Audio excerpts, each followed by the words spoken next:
The Glendale Road Church of Christ proudly presents a weekly exploration of the Word of our living God.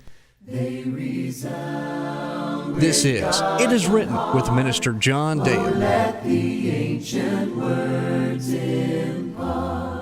We want to look at the series, Tell Me the Stories of Jesus, which involve our study of the parables of Christ.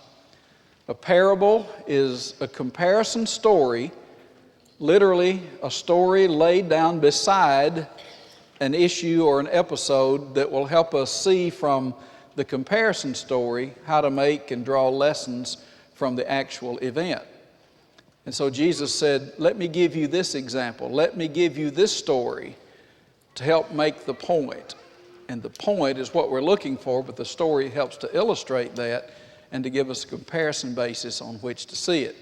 Today's study is the parable of the lost sheep, the lost coin, and the prodigal son, sometimes called the lost boys, plural.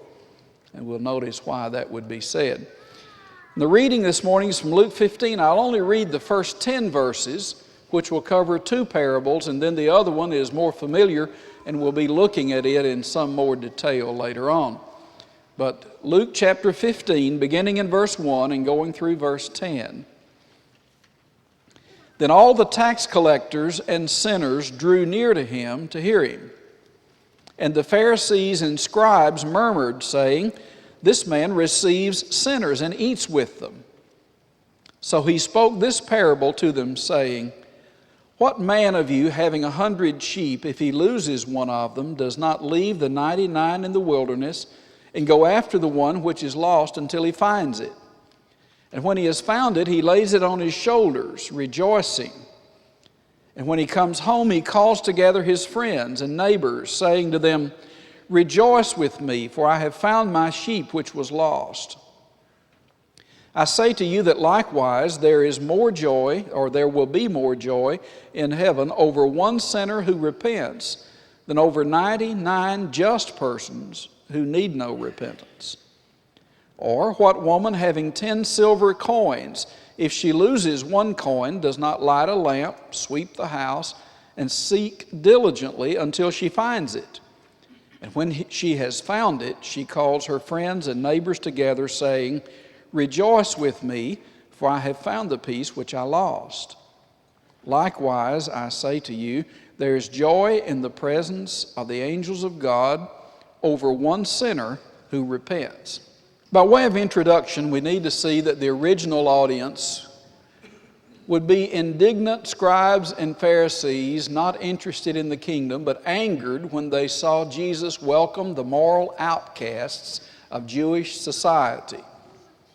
This man receives sinners and eats with them, was their sneering criticism. Rather than respond in hot protest, Jesus concedes the truth of their charge and uses the occasion to emphasize God's compassion. Now try to see the setting. In a hostile atmosphere, hostility created by the ones who were his critics, not created by Jesus for having mishandled the truth or the information. But the truth of the situation is the scribes and Pharisees and some other Jewish leaders were looking for anything and everything to charge Jesus with so that they could eventually justify killing him. And that's exactly what they do. They're trying to find him doing something they think is wrong, is compromising, and they will charge him with it, and eventually they will trump up enough charges that they can have him put to death. But this particular charge is very interesting because Jesus pleads guilty.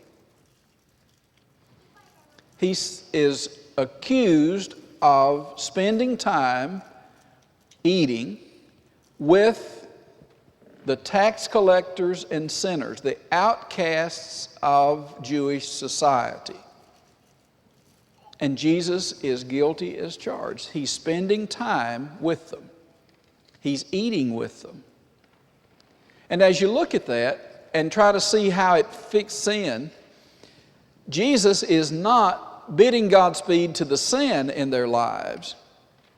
What he's doing is spending time with them in order to influence them for good. And there's a difference between hobnobbing with the opposition and compromising so as to weaken your position, and on the other side, actually trying to make points of contact and identity with the people so that you can help them. If the Lord had told us to cloister ourselves off somewhere and stay away from all the things in the world that could get us influenced in the wrong direction, then the people of God would have to go off somewhere and stay there and don't ever come out where there's internet, where there are flashing lights, big cities or small towns, where there are bars, where there are houses of prostitution. All those things that are out there in the world, the Lord was right in the middle of all that for the good of the people who were guilty. But the scribes and Pharisees are charging him with a sense of compromise that would keep him from being effective in what he did, and could charge him with a sense of compromise for the opposition forces. Now, if we can see how that works, we're going to see why Jesus told the stories that he did in order to make his point. Now, first of all, let's notice the sheep, the coin, and the boy. First of all, the first picture is a searching shepherd and his lost sheep. Jesus in John chapter 10 refers to himself as the sheep, the shepherd of the sheepfold. I am the good shepherd. I know my sheep know me. They know my voice. They hear my voice and they come. Jesus is the chief shepherd. When it comes to an understanding of the church later on, after his death and resurrection, as the church was established, and you see leadership in the church, you're going to see where there are shepherds among you. 1 Peter 5, verses 1 through 4 would describe that. In Acts chapter 20, at verse 28, the Ephesian elders were told to shepherd the church of God among you, to shepherd the church of God which he purchased with the blood of his own Son. So the shepherding role at the human level is to be under the role of the chief shepherd, who is Jesus himself. And so the people in that day knew about shepherds and they knew about sheep. And so Jesus gives a familiar story. First, he says, here is a shepherd who has 100 sheep. You can count them, 100. Not 101, not 99, but all of a sudden one's gone, and so there are 99. What do you do with that? Well, he said, if a shepherd having 100 sheep loses one of them, he secures the 99 and goes and finds the one which is lost. And when he finds it, he lays it on his shoulder rejoicing. He says to the people around, rejoice with me, for I have found the sheep which was lost. The people understood the story. Jesus is emphasizing the importance of an individual who would come to him. An individual who would come for the cleansing that Jesus can give. Who would come for the purpose of life and the meaning that only the Lord could provide. Jesus tells a story that everybody there could understand. Second, he tells the story of a woman who had lost a coin, and she searched until she found it. She had 10 pieces of silver, 10 coins, and one of them was lost.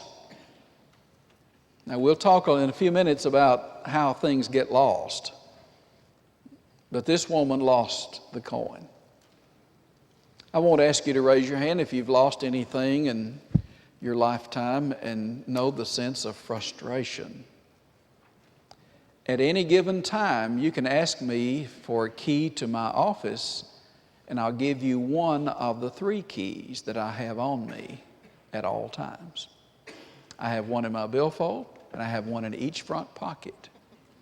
I learned a long time ago not to get locked out of this place anymore. Now you say, well, that's excessive. It may be excessive to you, but it's not to me. I refuse to lose things and disrupt my day and my life if I can help it. And the best way I can help it is to hide keys.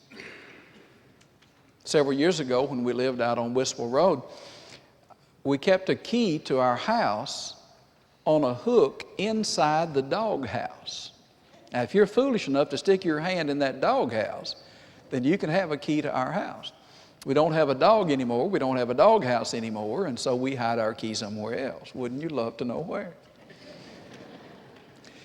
The point is, losing something is frustrating, and sometimes it's expensive, and sometimes it seems it's almost devastating. This woman had 10 coins. She lost one of them, and she searched diligently. She swept her house and looked everywhere, under everything, behind everything. She moved everything around, and then she found it. And she called in her neighbors and friends and said, "Rejoice with me, for I have found the piece which I lost." And Jesus uses that story. And even in that day, even with no more toys to play with than they might have had, they lost things. We do too, and we identify with it. And Jesus said, it's even more important when someone, some individual, some precious soul is found having been lost, to rejoice, even the rejoicing in the presence of the angels of God. Finding sinners and reclaiming them and redeeming them is what it's all about. That's why the Lord came.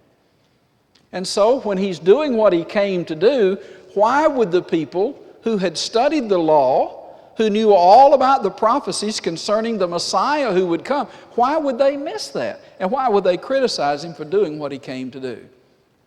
They need to be taught, and Jesus is teaching them. The third story is the more familiar, the most familiar of the three, and that is of a young man, the younger of two brothers, who took his inheritance, went away and wasted it, and decided then to return home.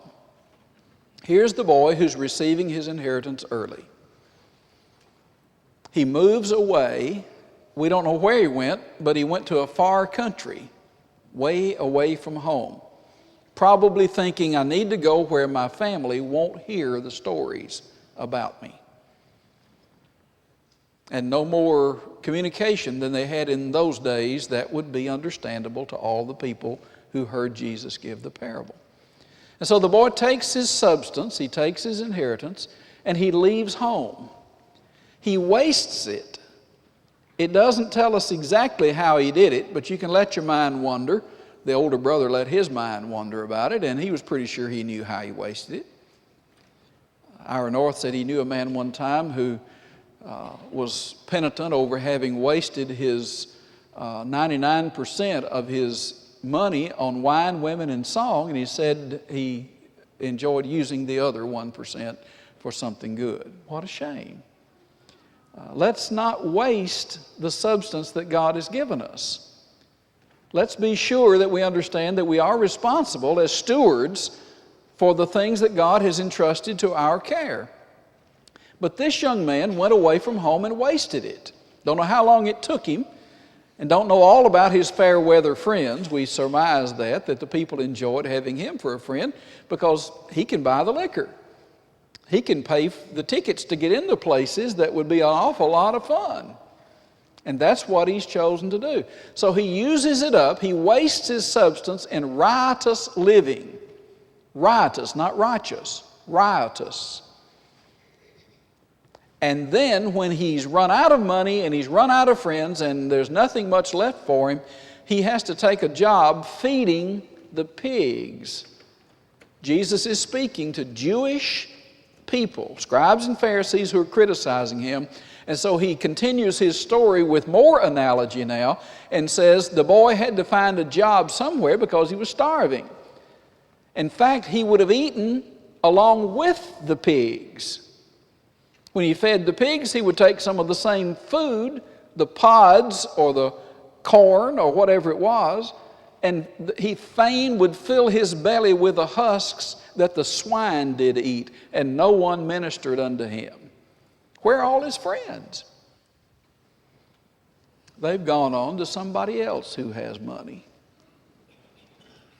It happens an awful lot in this world. As long as you have plenty of money, I'll be nice to you. Maybe you'll spend it on me. When you run out of money, I'm through with you. I'll go on to somebody else. Maybe that person will spend some money on me. You see, the object is, what do I want? What do I want? What do I want? It's not what does God want or what will help people. And so the boy is out of money. He's feeding the pigs in the far country, and he comes to himself, implying he's been beside himself in the insanity of sin. And he says, the servants at home have plenty to eat, and here I am, starving. I will arise, and I will go to my father, and I will say, Father, I have sinned against heaven and in your sight. I am no more worthy to be called your son. Make me as one of your hired servants. And then it says, he arose and went. He arose and went. I was in an assembly one night when the preacher said, I'm going to give you a math quiz. Well, immediately I bristled. Math never was my subject. But I thought I'd listen real closely and see if I could get it. He said, 3 frogs are sitting on the bank of the pond. 2 of them decided to jump in the pond. How many were left on the bank? I know the answer to that. 3 minus 2 equals 1. And so someone was asked to give an answer, and the person said 1. He said no. He said 3 frogs are sitting on the bank of the pond, and 2 decided to jump in. He said they just decided, they hadn't jumped yet. He said there's still 3 out there. 3 minus 0 is 3. Now, when they decide and then jump, it's 3 minus 2, and the answer would be 1. That's a good illustration of what this young man in the parable is doing. He said, I will arise and go to my father. Now, that is a wonderful resolve on his part. But please notice, while he's saying that, he's still in the far country. He's still feeding the hogs and eating with the hogs, and he has nothing going for him except resolve. That's important, but it isn't enough. So the Bible says, and he arose and went. That's when the frogs jumped in the pond. That's when the boy carried through with his resolve and he headed home. It's a terribly important point. Make a resolve, make a commitment, but carry through with it. Don't just make up your mind and leave it at that. Make up your mind and carry through with it. And he did. So the boy headed home. The father saw him a great way off, and he ran to meet him. Again, Jesus is using one figure after another to help these scribes and Pharisees get the point. You see, a man of Jewish leadership would not run. That was beneath his dignity. But the father in the parable ran to meet his son. You can see him as he runs with his arms wide open. And he gets to his son, and the son starts his speech. He said, Father, I've sinned against heaven and in your sight. I'm no more worthy to be called your son. And the father interrupts the speech and said, bring a robe and put on this boy. Bring shoes and put on his feet. Bring a ring to put on his finger. And kill the fattened calf. We'll have a merry-making feast. This my son was dead and is alive again. This my son was lost and is found. And so they began to have a merry-making feast to welcome home the boy who's called the prodigal. The word prodigal means waster. So this boy wasted his substance in riotous living, and when he came home, he's called the prodigal. Now, the text doesn't call him that. But we always talk about the prodigal son, the one who wasted and yet came home. But that's not the end of the story. As you continue reading, the older brother was in the field working. Now, we ought to give him all the credit he's due. He stayed home, he kept the rules, and he was working. That's good. He wasn't lazy. He wasn't rebellious. He was doing what he was supposed to do. His actions were right. We seem to find his heart not being right. But he gets near home, and what happens? He hears the music and dancing, he said. And he wants to know what's going on. And so he's told, your brother has come home. And he is jealous and he's upset, and so he's not happy at all to see his younger brother come back. And the father said, you've been here all along. You've kept the rules. Everything I have is yours. But when this, your brother, has come home, the boy said, when this, your son, has come home, he doesn't refer to him as his brother.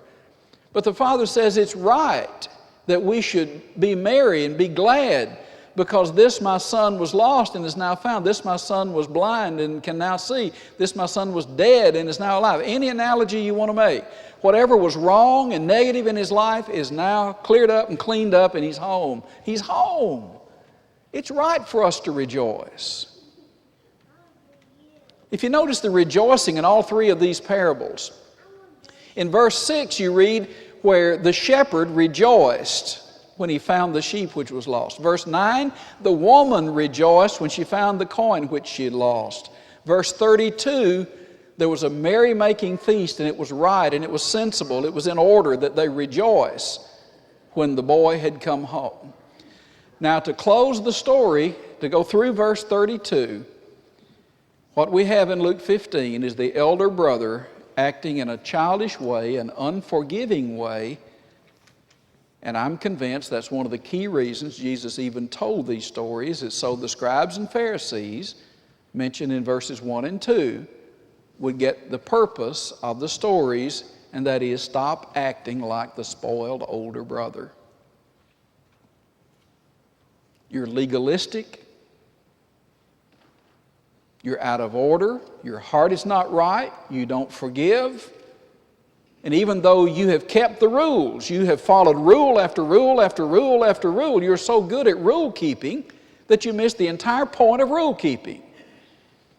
You're so full of rules and can quote them and can meticulously carry them out and see that everybody else does and have no patience with those who don't do it as well as you think you do.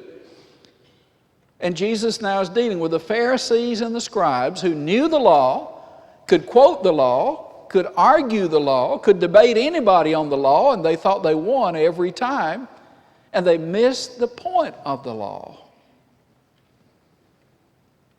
So the Jews gathered on Pentecost, Acts chapter 2, were devout Jews who knew the law, argued the law, debated the law, wanted everybody else to understand the law the way they did. And Peter said, you have taken and by wicked hands have crucified and slain the Son of God. It's commendable to know the law. All of us ought to read the Bible every day. We ought to know what it says. And we ought to be able to defend the truth against any error, to uphold the truth and God's standards of morality against any wickedness that's in the world. But if we aren't careful, we can become so enamored with our goodness and our knowledge that we have hearts that are far, far from what the Lord wants us to do and to be in a world where sin abounds. And without compromising with sin in any form, we still have to learn to love sinners. And if we don't do that, we can end up looking like the scribes and Pharisees in Luke 15, whom Jesus rebuked sternly. Now notice with me, mankind is lost. Accountable men and women are lost apart from Jesus. In Matthew 10 and Matthew 15 and Matthew 18, we find Jesus saying that he was sent to the lost sheep of the house of Israel. He said, I came to seek and save that which was lost. To be lost is to be estranged from the holiness of God, estranged from the forgiveness of God, and mankind is lost generally. Why is that? Well, there are three different ways in which people become lost. If we stay in Luke 15, we'll see all three. Number one, Some people are lost by straying, like the sheep. They don't start out to get lost. You can just see the sheep grazing over here and then grazing over here and then turning and grazing over here. And the other sheep are going the other direction, but this one is finding plenty of grass to graze on, and before long that sheep is gone and the others are in the right place and this one's in the wrong place, or perhaps falls over a cliff, or any number of things could have happened. But it was innocent straying at first. Innocent in the sense that it wasn't intentional, and yet it resulted in something that could have been devastating had the shepherd not been looking for him. People stray a little at a time by not being cautious, by innocent beginnings of things that are not good, but it just doesn't seem like it's that big a deal. For instance, here's a person who in middle school goes to a party, and it's a little awkward when you're in middle school. Do you remember? I didn't have middle schools where I grew up. We called them junior high. It was a junior high school. We were nearly ready for the big time. But here's a party going on, and for the first time, this person is confronted with the temptation to drink alcoholic beverages. He knows he's not supposed to. He's heard it at home. He's heard it at church. He knows it's not a good idea, and so he doesn't do it. Kind of proud of himself for not having imbibed. And so the next time they're having a party, there's still some alcohol there, and it flows freely. And you can blame anybody you choose at that age. I blame the parents. I sure do. Even church-going parents. I blame the parents. And I'll blame the children for using poor judgment and not being taught better and not responding better, but at the same time, it seems pretty innocent. It's just a little beer. How many times people have said that? It's just a little beer. Do you realize that beer is an alcoholic beverage? It doesn't have the same concentration as whiskey and vodka and other things, but it is alcoholic.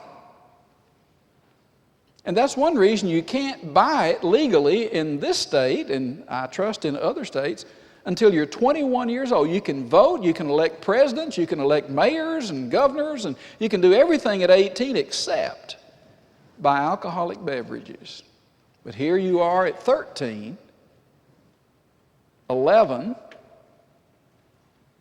in a situation where alcoholic beverages are available, and you've been able to say no, but this time you say a little beer is not going to hurt me. And so you start to drink. At first you don't like it, and then you decide you might like it. You don't get drunk, but then there's another party the next week, and then there's another party the next week, and even without a party, there's alcohol. It's available. So what do? You say, well, I've already stepped over the line. I've already compromised. It won't hurt to compromise a little more. And so before long, you become a regular drinker. And then it's very possible that you become a problem drinker. And it's very possible that you become an alcoholic. And then you would seek help. You would want to get away from that so that you could drink in moderation but not allow yourself to go over the line. How did it happen? Well, it didn't happen intentionally at first. It was just a little straying here and there, and then it resulted in much damage later on. And I'm not just picking on the alcohol situation. It can happen with any number of things. It needs to be addressed, and early on. And to wave those caution flags, and without being self-righteous like the Pharisees, we need to be properly cautious and encourage others to be cautious, and with the hope and the prayer that they would seek a good life, faithful to God, and good influence on others. But as I've said at least 1,000 times, and if you let me say it 1,000 more, I will, my best advice that I received and that I can give is to leave alcoholic beverages alone totally. don't smell them, let alone taste them. And then those problems cannot result. They cannot result. You can live a long time without alcoholic beverages, and sometimes the beginning of those things will result in the straying like the sheep who became lost. And so some people become lost by straying a little at a time away from the Lord. Second, some people are lost like the coin. And I would think there's a breakdown in comparison here, but at least the point is through the carelessness of someone else. And the point being made is not that you are as an inanimate object like a coin or that you're a dumb animal. That's not it at all. But the idea is that you can have influences exerted upon you which would lead you astray. You are responsible for responding to those influences, but lost is lost. And sometimes it can be traced, in part at least, to the influences of other people. Because of others' carelessness, you and I might end up lost. And third, some are lost like the younger son on purpose, with no one to blame but himself. So what do we do with that?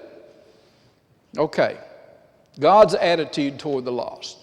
Jesus received sinners and ate with them. That was the charge. Luke chapter 15, verses 1 and 2. Jesus received sinners and ate with them. What we'd have first is the search. That is, you go and look for the sinners and use every means at your disposal to find them. That's what the shepherd did with the sheep. That's what the woman did regarding the coin. But that's not what the father did regarding the boy. The father stayed at home and the boy came back on his own. When do we go out and seek and find people? I'm not sure how to draw the line on that. But early on, it seems to me to be an act of love to show compassion and concern for people who are straying, or people who've been led astray by influences that others have exerted upon them. If we really love people, let's pray for them and then help them and pray that God would give us wisdom to do the right thing, to say the right thing, or at times to say nothing. But to be an influence for good and to show compassion and patience, and at the same time always properly rebuke sin. And then second, there is the joy that comes when there is the finding of that which was lost. The two sons in the story, the first is the prodigal who lost fellowship with his father. He lost the comforts of home. He lost self-respect. He lost all of his possessions. He lost his freedom. He did some self-evaluation. He made a decision and he took some action and he carried through with the confession. He did the right things after he had done the wrong things, and we commend him for doing the right things. But then we have the older brother. He's self-righteous, he's jealous, he's heartless, he's unforgiving. And Jesus is talking to scribes and Pharisees who seem to have that very nature.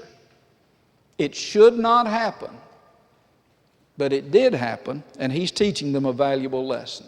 We conclude with this. God misses each one. Each and every soul is special and precious. What a beautiful sight when a prodigal returns to his father's heart and home, and when forgiven is received by the entire family. By way of summary and conclusion, what we have, scribes and Pharisees criticizing Jesus. Jesus telling stories that will help them understand their own evil. And the stories are of something lost, and when found, there's rejoicing, even in the presence of God, over one sinner who repents, more than over 99 just persons who need no repentance. And I can see the Lord saying, just persons, with quotation marks around it. People who think they're so just, who think they're so righteous, who don't think they need any repentance at all, they're the ones I'm talking to, Jesus said. They need the lesson, and they need a humility, a lack of jealousy, a lack of self-righteousness that would cause them to want to be humble, penitent, and right with God and helpful to others. Thank you so much for being here today.